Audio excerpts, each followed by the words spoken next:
How to save your Canva designs to your PC. In this quick tutorial, I'll show you guys how you can easily download your Canva designs. So let's just jump right in.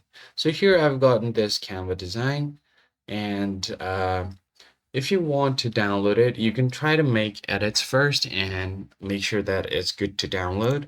So let me just go ahead and add another page here.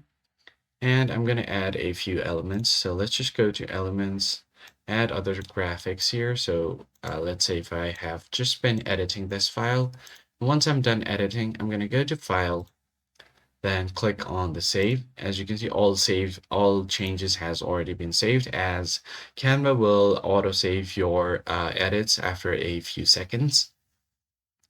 Now, once you have saved all of your files, all you need to do is go to the file option and then click on download.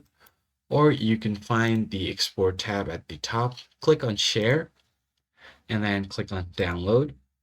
Now here you can select your preferred file type. It could be JPEG, PNG, PDF standard, GIF, or PowerPoint style. So it's totally up to you what file type you want to save it as. Then you can choose its dimensions as well. So once all of that is done, you could just click on this download. And if you want to save this download settings, click on save download settings. And the next time you download, all of the settings will be the same. Now click on download and you're good to go. I hope this tutorial was helpful, and I'll see you guys on the next one.